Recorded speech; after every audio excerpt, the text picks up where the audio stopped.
আমাদের মাইকের আওয়াজ যে পর্যন্ত যাচ্ছে, যারা শুনছেন তাদের সকলের প্রতি শুভেচ্ছা জানিয়ে আমি কয়েকটি কথা এই সপ্তদশ লোকসভা নির্বাচন উপলক্ষে বলতে চাইছি।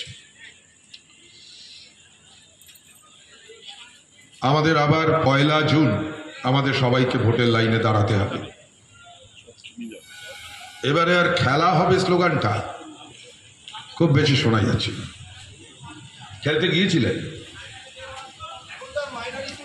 খেলতে গিয়েছিলেন বহু মানুষ তাকিয়েছিলেন সাগ্রহে ওনার পায়ের দিকে যে আবার এবছর কি পা দিয়ে খেলা দেখান, কিন্তু বল এলো সোজা ওনার মাথা লক্ষ্য করে, চুপ করে হেড দিয়ে দিলেন, কিন্তু বল এবার আর মাঠের মধ্যে গেল না, সোজা গেল মাঠের বাইরে। এবারে আর খেলা জমবে না, খেলা জমাতে পারবেন না, কারণ এটা লোকসভা নির্বাচন। দেশের ভবিষ্যৎ ঠিক হবে এই নির্বাচনে। এই নির্বাচনে ঠিক হবে আমাদের দেশের সংবিধান, আমাদের দেশের সংসদীয় গণতন্ত্র, আমাদের দেশের বহুত্ববাদী সামাজিক রাজনৈতিক অবস্থা, আমাদের দেশের ধর্মনিরপেক্ষতা, তার ভবিষ্যৎ চেহারা কি হবে তা এই নির্বাচনের ওপর নির্ভর করছে। এ শুধু আমরা বলছি তা নয়, কথা বলছেন আমাদের দেশের অর্থমন্ত্রী মাননীয় নির্মলা সীতারামনের স্বামী, গোটা দেশের বিশিষ্ট অর্থনীতিবিদ পরকালা প্রভাকর। তিনি বলছেন যে নরেন্দ্র মোদী যদি জিতে আসেন তাহলে এটাই হবে দেশের শেষ সাধারণ নির্বাচন। আমাদের দেশের অর্থমন্ত্রী স্বামী বলছেন, দেশের অন্যতম শ্রেষ্ঠ অর্থনীতিবিদ বলছেন যে এই নির্বাচনে যদি মোদী জেতেন, এই নির্বাচনে যদি বিজেপি জেতে, তাহলে এই নির্বাচন হবে দেশের শেষ সাধারণ নির্বাচন। কথাটাকে আমরা উড়িয়ে দিতে পারি না। এবং উনি আরো বলছেন যে ইলেকটোরাল বন্ড হচ্ছে আমাদের দেশের সর্ববৃহৎ পরিকল্পিত দুর্নীতি। আমরা উড়িয়ে দিতে পারি না। ফলে এই নির্বাচন দাঁড়িয়ে আছে সময়ের এমন এক সন্ধিক্ষণে, যেমন দেখবেন যে সূর্য ওঠার আগের যে মুহূর্ত, যেটাকে আমরা বলি উষাকাল, ভোর, আর ঠিক সন্ধ্যে নামার আগের মুহূর্ত, যেটাকে আমরা বলি গোধূলি, খুব ভালোভাবে যদি খেয়াল না করা যায় তাহলে প্রকৃতির এই যে সন্ধিক্ষণ, এর মধ্যে তফাৎ চিহ্নিত করা খুব দাঁড়িয়ে আছে এমনই এক সময়ের সন্ধিক্ষণে। যদি এই নির্বাচনে বিজেপি জেতে তাহলে দেশ চলে যাবে গভীর অন্ধকারের দিকে, আরো আরো গভীর অন্ধকারের দিকে। ইতিমধ্যে দেখেছেন ওরা একটা কথা বলবার চেষ্টা করছে, এক দেশ এক ভোট। মানে আমাদের দেশের যুক্তরাষ্ট্রীয় ব্যবস্থা, এই সব কিছুকে নস্যাৎ করে দেওয়া হবে। আমাদের দেশে ওই প্রেসিডেন্সিয়াল শাসন ব্যবস্থা, মানে অর্থাৎ আমাদের দেশের সংবিধানের খোল নলচেকে বদলে দেওয়া হবে। তাহলে একজন ডক্টর বি.আর. আম্বেদকর, যিনি অসংখ্য ডিগ্রি ছিল তার, যার নেতৃত্বে সংবিধান পরিষদ, গণপরিষদ সংবিধানকে গ্রহণ করেছিল, একজন অর্ধশিক্ষিত মানুষ, তার বিশ্বগুরু হওয়ার স্বপ্ন, সেই স্বপ্নের ভিত্তিতে গোটা দেশকে নিয়ে যেতে চাইছে। আমাদের রুখে দাঁড়াতেই হবে। আমাদের দেশের সমস্ত কিছু, গত স্বাধীনতার পর থেকে অর্জিত যা কিছু ভালো, সব ভালো নয়। আমাদের দেশের মানুষের জীবনের মৌলিক সমস্যার সমাধান করতে পারি না, কিন্তু তবুও এমন কিছু বৈশিষ্ট্য আমাদের দেশের আছে যে বৈশিষ্ট্যকে গোটা পৃথিবী কুর্নিশ করে। একটা একটা করে সেই সমস্ত বৈশিষ্ট্যকে তিনি শেষ করে দিতে চাইছেন। ফলে এই নির্বাচন আমাদের দেশের ভবিষ্যৎ ঠিক করে দেবে। এই নির্বাচন একই সাথে ঠিক করে দেবে আমাদের রাজ্যের ভবিষ্যৎ চেহারাটা কি হবে। একটা অবক্ষয় সংস্কৃতি কেউ কোনোদিন ভাবতে পেরেছিলেন? পশ্চিমবঙ্গে প্রফুল্ল ঘোষ থেকে বিধানচন্দ্র রায় হয়ে প্রফুল্ল সেন, অজয় মুখার্জি, সিদ্ধার্থ রায়, জ্যোতি বসু, বুদ্ধদেব ভট্টাচার্য, নানান সমালোচনার দিক থাকতে পারে, কিন্তু একটা রাজ্যের মুখ্যমন্ত্রী মহিলা, তার মুখ থেকে বাছাই করা বাংলা শব্দ বেরোচ্ছে যা বাংলা অভিধানে খুঁজে পাওয়া যায় না। 2 অক্ষরে, 3 অক্ষরে, 4 অক্ষরে। বাংলার মুখ প্রতিদিন গোটা পৃথিবীর সামনে, গোটা দেশের সামনে প্রতিদিন এক কোচ করে কালি লাগিয়ে দিচ্ছেন। আপনি নানান বিষয় নিয়ে আপনি বুধ থাকতে পারেন, কিন্তু আমাদের বাংলার সংস্কৃতি, বাংলার মান মর্যাদা, বাংলার ঐতিহ্য, বাংলার পরম্পরা সমস্ত কিছু শেষ করে দিচ্ছে।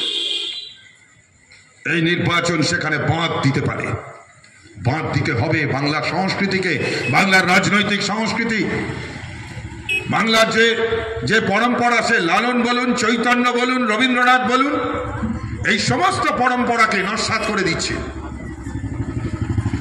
ফলে এই নির্বাচন একই সাথে রাজ্যের ভবিষ্যৎ সংস্কৃতি, ভবিষ্যৎ রাজনীতির চেহারা কি হবে তা ঠিক করে দেবে। আপনার অঞ্চলের অধিকার, আপনার গণতান্ত্রিক অধিকার, আপনার সমালোচনা করবার অধিকার, আপনার ভোটের অধিকার, আপনি যদি সাদাকে সাদা, কালোকে কালো বলবার অধিকার, এই অধিকার কি থাকবে কিছু লুটেরা, গুন্ডা, বদমাশদের হাতে? তারা ঠিক করে দেবে আপনি কতটা মেপে সমালোচনা করবেন আর কোথায় মুক্ত কণ্ঠে করবেন না। কখনোই তা হতে পারে না, এক অসহনীয় অবস্থা। ফলে এই নির্বাচন বাংলা এবং দেশের ক্ষেত্রে, এই নির্বাচন তেমনই একটা সময়ের সন্ধিক্ষণে দাঁড়িয়ে আছে, যা আমার একটি সিদ্ধান্ত ঠিক করে দেবে রাজ্যের ভবিষ্যৎ, দেশের ভবিষ্যৎ। আমাদের সেই গুরুত্বপূর্ণ সিদ্ধান্ত নিতে হবে। আমরা যে কথা বলতে চাই, আপনি বলতেই পারেন যে সে তো না হয় বুঝলাম, কিন্তু এই যে বলছেন কোথায় কোথায় কি কি আঘাত হচ্ছে আপনি বিচার করে দেখুন। ওই কমরেড গৌতম বলছিল যে যখন 2020 সাল থেকে 2021 সালের প্রায় শেষ পর্যন্ত, যখন গোটা দেশ লকডাউনে স্তব্ধ, কোভিড মহামারীতে আতঙ্কিত, যখন গঙ্গা দিয়ে নাম গোত্রহীন অসংখ্য লাশ ভেসে চলে যাচ্ছে, যখন একই দেশে নিজ ভূমে পরবাসী হয়ে থাকা আমাদের দেশের পরিযায়ী শ্রমিক আমরা যাদেরকে বলেছি, এক রাজ্য থেকে আরেক রাজ্যে তারা গেছে, তারা স্ত্রী পুত্র নিয়ে সড়ক পথ ধরে হাঁটছে, হাঁটতে হাঁটতে রাস্তায় মরছে তৃষ্ণার্ত ক্ষুধার্ত মানুষ, রেল লাইন ধরে হাঁটছে পথশ্রান্ত মানুষ। একটু রুটি ছিল কাছে, পথশ্রমে শ্রান্ত হয়ে রেল লাইনে শুয়ে পড়েছিল, আর কখন যে গভীর রাতে মালগাড়ি এসে তাদেরকে রক্তাক্ত ক্ষতবিক্ষত করে দিয়ে চলে গেছে তারা নিজেরাও বুঝতে পারেনি। রক্ত মাখা হচ্ছে রুটি আর মানুষের লাশ। যখন অ্যাম্বুলেন্স নেই, অক্সিজেন সিলিন্ডার নেই, গোটা দেশ গোটা রাজ্য জুড়ে যখন এইরকম একটা অবস্থা, সেই সময়তে দাঁড়িয়ে একদিনের নোটিশে পার্লামেন্ট ডাকা হলো। কাদের স্বার্থে? শ্রমিকের স্বার্থে, কৃষকের স্বার্থে, মেহনতি মানুষের স্বার্থে, সাধারণ মানুষের স্বার্থে না।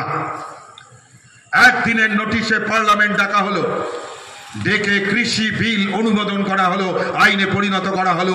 যে কৃষি বিল আদানিদের স্বার্থে, যেখানে কৃষকদের সমস্ত অধিকারকে নস্যাৎ করে দেওয়া হলো, কৃষকের ফসলের ন্যায্য দাম পাওয়ার অধিকার, সমস্ত কিছুকে নস্যাৎ করে দেওয়ার জন্য পার্লামেন্টকে ডাকা হলো। যখন কল কারখানা, মানুষের রুটি রুজি সমস্ত কিছু বন্ধ, গরিব মানুষ মেয়ের একটা নাক ছাবি, স্ত্রীর একটা কানের দুল বেচে কোন রকমে ওই 5 কিলো চাল এর ভরসায়, আর কখন কারা একটু রান্না করা খাবার দেবে এই ভরসায় বেঁচে থাকছে, তখন দেশে আদানি আম্বানিদের জন্য আইন প্রণয়নের জন্য পার্লামেন্ট খুলেছিলেন নরেন্দ্র ভাই দামোদর দাস মোদী। মানুষের স্বার্থে নয়। 145 জন সাংসদকে বার করে দেওয়া হলো সূত্র না তা অজুহাতে, বিরোধী সাংসদকে। কেন না? শ্রম কোড তাকে অনুমোদন করাতে হবে। কি আছে তাতে? তাতে আছে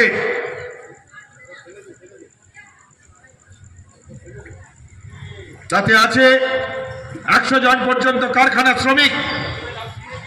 সেখানে আমাদের দেশে যে ধরনের কারখানা শ্রমিক সবচেয়ে বেশি, সেই সমস্ত কারখানায় ট্রেড ইউনিয়ন করবার অধিকার কেড়ে নেওয়া হলো। বলা হলো এইসব কারখানায় ট্রেড ইউনিয়ন থাকবে না। গোটা দেশের 90-95 ভাগ কারখানা, মালিকের সঙ্গে দর কষাকষি করবার কোনো ক্ষমতা থাকবে না। যদি কোনো শ্রমিকের উপর অন্যায় হয় তাহলে মামলা করতে পারবে না, আবেদন করতে হবে সরকারি আধিকারিকের কাছে। আপনি ভাবুন, মমতার রাজত্বে যখন পুঁজিপতিরা মমতাকে ঘিরে বসে আছে, সে সিইএসসির মালিক হোক, হর্ষ নেউটিয়া হোক, সঞ্জীব গোয়েঙ্কা হোক, তার কারখানার বিরুদ্ধে আপনি লড়াই করছেন, লড়াই করবেন। তিনি অন্যায় করছেন, অবিচার করছেন, মজুরি বাড়াচ্ছেন না, বরং কাজের সময় বাড়িয়ে দিচ্ছেন, তার বিরুদ্ধে আপনি লড়াই করতে পারবেন না, তার বিরুদ্ধে আপনি মামলা করতে পারবেন না, তার বিরুদ্ধে আপনি স্ট্রাইক করতে পারবেন না।